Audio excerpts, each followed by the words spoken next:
like, oh, cool, we're all lame. Like, it's sort of like a compromised version of nihilism. It's like, yeah, everything's kind of dumb.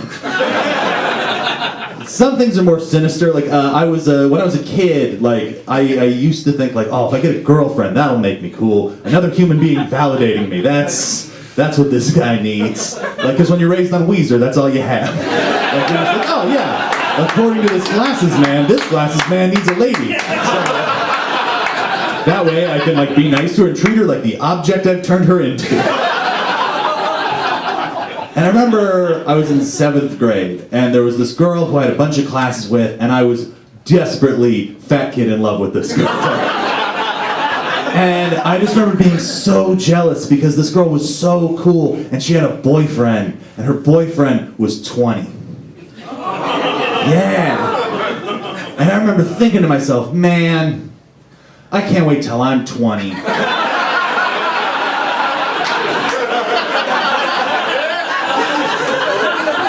Then I can date any cool 7th grade girl I want.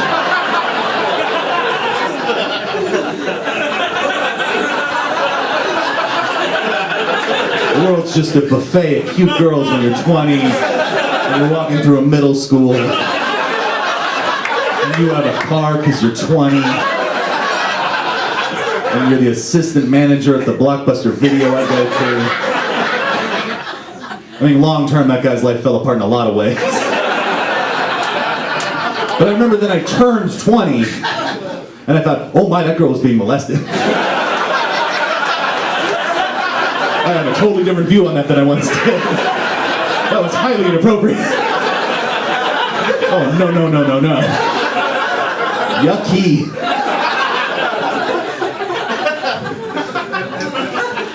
In high school, there was a guy who I thought was the coolest guy in the world because he just, again, I was obsessed with the idea that, like, girls would solve everything. And this guy had a girlfriend all through high school, and I was super impressed by that because this guy, he was cool, he was confident, and also there was a VHS tape that just floated around school of this guy just fucking a cantaloupe. Now I need you to put this in context. This was a time before YouTube. So if you wanted to see a guy you know have sex with a cantaloupe, it wasn't easy. That took work. You had to find the kid in school who was super into Faces of Death.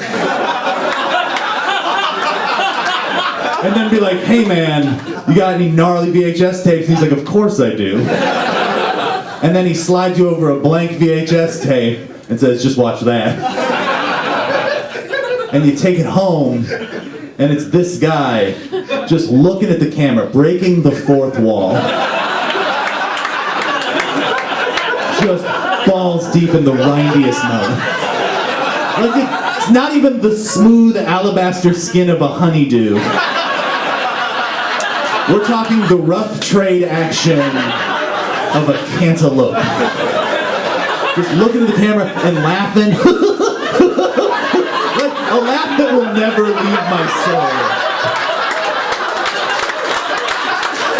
Like, it's like the kind of story that's like on the Illustrated Man. Just this horrible thing passed down through the ages. And everyone knew about it. Like I said, this was before the internet.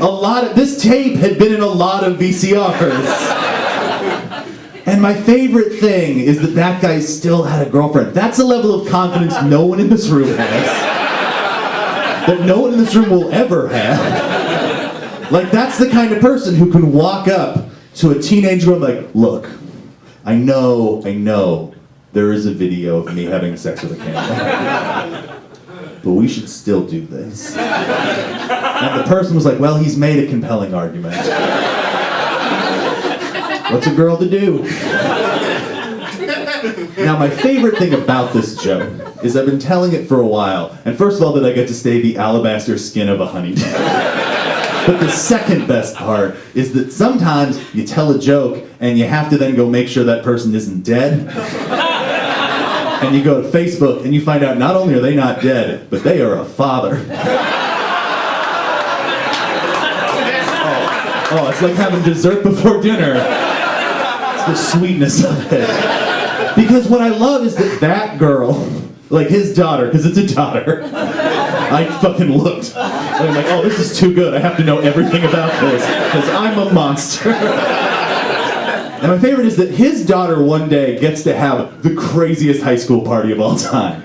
She can like, the party from Weird Science times a million. Like she's like, just walk through a party, just dead-eyed, just like, good, light the drapes on fire. Oh yes, no, throw all our family albums in the pool. We don't need those anymore. And then, oh yes, are you parking? Everybody on the lawn. No, we can make more room. Because when her dad gets home and he's very upset, she can just stand and go, grounded forever, yes. Yes, I could see how you'd feel that way. Father, when you're done yelling at me, would you meet me in the den?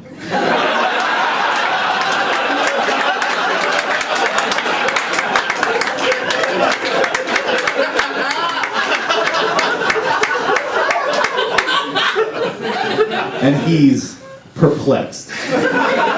But he's a cool guy, so he's gonna see what she's up to. They walk over, she's like, Father, this is a VCR.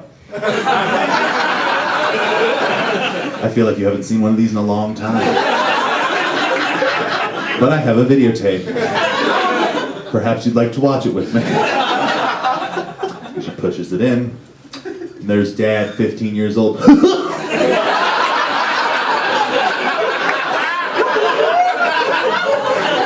She's looking at the screen going, Now, Father. To begin with, I can't help but notice that's not Mom.